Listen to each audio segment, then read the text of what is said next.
Good morning, everybody, and welcome to the Balancing Act. We're so glad you're here. I'm Julie Moran. And I'm Olga Villaverdi. Today, we're talking health. Lots of interesting and diverse topics which can affect all of us, Julie, from ways to getting a better night's sleep. Love that. Plus, we're in the kitchen with a triple threat: a dietary fiber, a prebiotic, and a low-calorie sweetener, all rolled up into one incredible food product. The Balancing Act starts right now.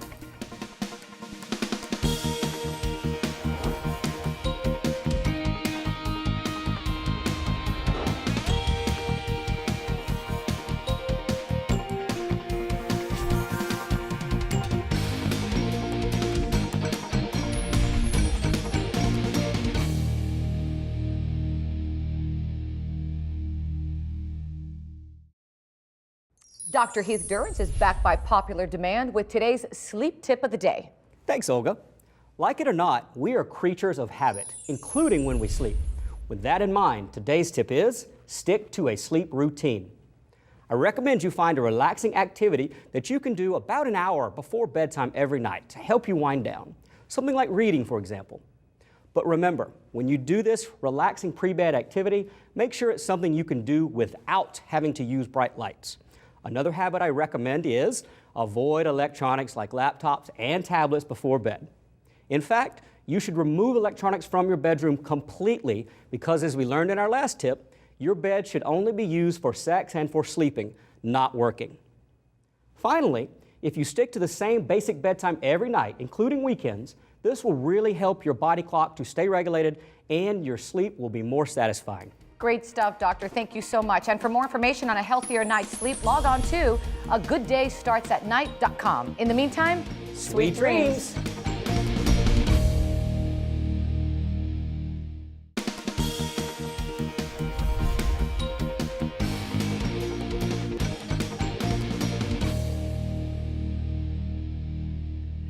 It seems like all of us are becoming more health conscious, especially when it comes to what we eat. We're looking for foods or products containing ingredients for a healthier lifestyle. I know I am. And our next guest has plenty of insight and firsthand knowledge on that subject. I want you to meet Dr. Steve Jakeway, VP Business Development for BioNutra. We are so glad you stopped by the set today. Judy, thank you very much for having me around today. We're going to have a good conversation. You know, you've got so many goodies out here, and let's face it, when we are wanting to be healthier, we don't want to give up all of our sweets, right? That's exactly right. And we don't have to, do we? No, Okay. exactly. And, most of us want our cake and eat it too, and we want to find a way where we can get the most health out of those things without giving up on the taste and flavor of things. So true. And the best way to know exactly what we're getting is like to bake it and put it in our own foods, right? Exactly. I've got two kids at home, two boys. They love being in the kitchen with me and making products. So things like the pancakes or the waffles or even a smoothie. They love to do it with Dad. So, and this is completely an alternative to sugar, right? Yes, but it's more than that. It's a 3-in-1 product. Okay. It's got dietary fiber, it's got prebiotics, and a low-calorie sweetener. And all this is really important for maintaining a healthy nutrition. Okay, you got me there. I know probiotics, but I have no idea prebiotics. I'm in the dark. What's the difference? Both things have a huge impact on our gut health. Okay. Gut health has been linked to lots of different things, in things like obesity, cholesterol, anxiety, depression, and Wow. even cancers. The impact of a healthy gut, we're just beginning to figure out. But we've got to find some way to help maintain a healthy gut. And fiber is one way to do that. And a plant-based fiber and a product like VitaFiber gives those bacteria that gives us those nutrients a real boost. Okay, so good to know, because sometimes we're trying to eat healthy, but we really don't know what we're doing, and we're eating things that don't taste good. This actually, I'm going to taste a couple things later, but I've tried it. It really tastes good. And you've put it in everything. Tell me about it. Yeah, exactly. We've showed some things today, like pancakes and waffles and muffins. They can use the powder. We've got the smoothie that also uses the powder. We've got protein bars, and protein bars are really on a big right now. And we can make them really quickly with just a few ingredients. That's great. Now, my kids love smoothies, but sometimes they taste a little tart or something, and they want to add sugar or chalky or something like that. I want That's to the taste healthy this, side and of so things. this is just a little VitaFiber mixed in here. Okay, that's yummy. I mean, it tastes even better with taking that tang out of it. Exactly, and what you've got there is not just a smoothie with just a bit of sugar in there. You've got a smoothie. Now you've got the fiber benefits and the prebiotic benefits And as the well. probiotics. And the taste. And the taste, that's And so the taste, cool. exactly. So. All right, they love waffles, so I'm gonna really give you my honest opinion here. Yeah, the syrup's great on waffles and pancakes as well. You can even put the VitaFiber right inside the waffles in replace of sugar. Okay. I didn't know I was gonna like it that much. This is really good. My kids would love this. Exactly, and it's be able to give your kids healthy choices and be able to show that you can have something and still maintain a really good taste, but still be healthy for you. Okay, I hear that you've been around for years, not really known in the retail world. The VitaFiber's been around. It has been. We've been around for 11 years. Wow. We've been selling to food manufacturers for 7 or 8 years, and things like the protein bars that you see here, and a number of other products that our customers are starting to launch. It's only in the last 2 years that we've been approached by customers who say, you know what?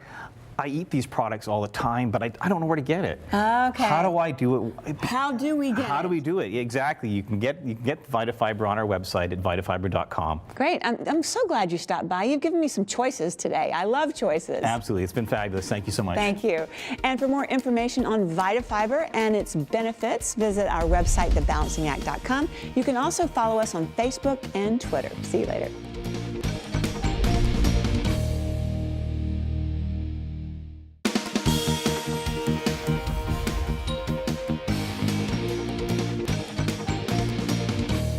Overactive bladder, also known as OAB, is a condition that affects millions of people nationwide, especially women. It's not a normal part of aging and interferes with every aspect of a woman's life. Today in Health Matters, we begin a 3-part series that addresses just how some women are coping with this very common problem. I'm a single woman, and I love going on dates and meeting new people. But it's so embarrassing when I have to go to the bathroom all the time. And it makes me feel self-conscious, especially when I'm on a date. My husband and I have a very active social life. We have a lot of friends that we love doing things with, but sometimes my overactive bladder does get in the way, and I feel like that's in control of my life. Barbara and Susan have a lot in common. They both suffer from overactive bladder, which, while not a normal part of aging, is very common in people over 45. There's several factors that incorporate and develop this situation. As time goes on, and depending on any medical problems the patients may have, as well as their behavior with regards to urinating over the years, the bladder can become lax. So as it expands, it gets used to expanding. You see this in certain professions, such as people who don't have the opportunity to go to the restroom on a regular basis, and they hold it for hours. And then what happens over time is the bladder gets used to being distended, and then it gets to a point it says, okay, I'm going. For me, it started with menopause, and my overactive bladder just kept getting worse and worse. I started noticing it after eating spicy foods and even drinking coffee. It seemed to make my symptoms a lot worse. Probably one of the most common symptoms is the patients will come in and they'll talk about a progressive change in their urinary habits. It is rare that they just come in all at once and say they're having trouble. They'll say it's been going on for 6 months to a year. And what will happen is it depends on how much water they're drinking. If they drink a lot of fluids before they go to bed, the kidneys are going to open up, they're going to make more urine, they're going to get up more frequently. They'll say that they know exactly where every bathroom is in the mall. Getting diagnosed with overactive bladder isn't difficult, but your doctor can't help if you don't ask. Unfortunately, many people don't ask for help. They may be too embarrassed, don't know what to say, or think there aren't any treatments available. It's important to see your physician early and go over all of the symptoms that you have.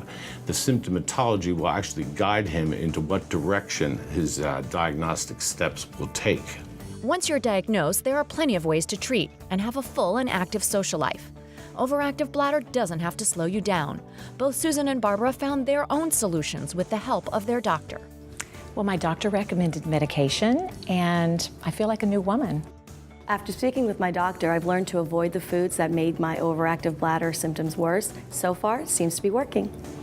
don't be embarrassed to speak to your physician about this. This is a very common problem, and it can be easily treated with behavioral changes, changes in diet, what they're drinking. There's medication available. There's several different aspects, all of which can be tailor-made to the individual. Overactive bladder doesn't have to slow down your social life. You want to know more? Log on to thebalancingact.com, and don't forget to tune in to part 2 of this special series dealing with overactive bladder on the job.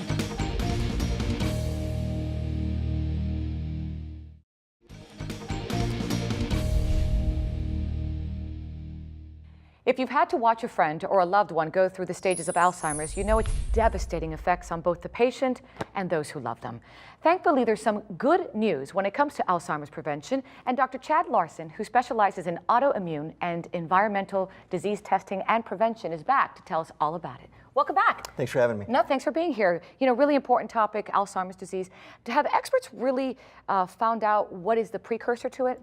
What the current data is telling us is that these neuroinflammatory conditions like Alzheimer's disease really have their root in inflammation. And when I say inflammation, what I think a lot of people would have in mind is if you sprain your ankle and your ankle swells up and it looks like we say, oh, you've got an inflamed ankle. That's not what we're talking about. We're not talking about swelling here of the brain. What we're talking about is an imbalance of biochemicals in the brain. And what happens in a neuroinflammatory conditions like Alzheimer's, Parkinson's disease, other conditions like that, there's an imbalance of biochemistry, and these inflammatory chemicals get kind of out of control. And the brain is such a vital organ that this inflammatory immune system is much more reactive in the brain than the rest of the body. The rest of the body works more like a sharpshooter. In the brain, it works more like a shotgun or a machine gun, and it tries to go after whatever the trigger might be. It goes after that trigger in almost an overactive way. If that happens enough times, then neuroinflammation is going to happen, and that could eventually lead to a neurodegenerative condition like Alzheimer's. And so what are these triggers? Yeah, there's lots of potential triggers that could fire up the immune system of the brain, but there's a couple key ones that I think go really overlooked, and they're actually quite common. One is gluten. Gluten from wheat is well documented to affect a certain part of the immune system, causing inflammation, and that inflammation can go to the brain and start to deteriorate the brain. It can cause damage to the brain in such a way where the brain's not working properly, inflammation happens, and then a condition could really start to manifest from that. Another one is called LPS, or lipopolysaccharides. This is from the gut. The gastrointestinal tract has a bunch of bacteria in it, good bacteria, bad bacteria, but LPS comes from bad bacteria. And if this is allowed to really proliferate in the gut, it could start to chew away at one of the key barrier systems that separates the gastrointestinal tract from the rest of the body. And if this barrier system becomes compromised, LPS is allowed to get into the circulation where it's not supposed to be. And there's very good recent literature that shows when LPS is in the circulation, it can go to the brain and cause inflammation and lead to neurodegenerative damage. Now, the last time you were here, you shared with us some groundbreaking tests for gluten and wheat reactivity. Is that test also something that could help us to prevent Alzheimer's? Yeah, Cyrex Labs, their real main focus is autoimmunity and immune dysregulation. And they have a test that's really second to none for evaluating gluten. Instead of just checking for one gluten peptide, they evaluate for multiple gluten peptides to really decrease the chance of a false negative, because gluten is such a well-known trigger for a variety of inflammatory conditions. We want to make sure that we get it right the first time that we test it. So they have an excellent test for that. It's called Array 3. It's a multi-gluten peptide analysis. And then they have Array 2, which evaluates for that gut barrier problem. It lets us know if there's what's called leaky gut, where the gut is no longer bound together the way it's supposed to, and it's compromised in such a way that bad guys are allowed to get from the gut into the circulation where they're not supposed to be. Another barrier system that we need to really care about is in the brain. It's called the blood-brain barrier, where the gut barrier separates the gut from circulation. We don't want things to cross into the brain that aren't supposed to. Sure. So there's a barrier system called the blood-brain barrier. There's also a test for that from Cyrex Labs. Really? So it's a great way to have a really comprehensive evaluation. The key thing to keep in mind here, Olga, is that these laboratory tests are the first of their kind. And when we talk about these tests, should everybody get these screenings? It's a good test for a whole variety of conditions, but especially if you have a family history or a personal history of any kind of inflammatory neurological problem, like if you have a family history of Alzheimer's disease, if you have a family history of Parkinson's, or even multiple sclerosis, other kinds of autoimmune conditions, but also things like depression and ADHD have been tied to neuroinflammatory problems. Doctor, for anybody that would like more information, where would they go to? Yeah, they could go to joincyrex.com, joincyrex.com. Thanks for all the information. Thank you. And if you want to head to our website, thebalancingact.com, we've got more information there on these groundbreaking medical diagnostic tests. That's thebalancingact.com. And don't forget to join us on Facebook and Twitter. I'm actually on Twitter. I'm on Twitter.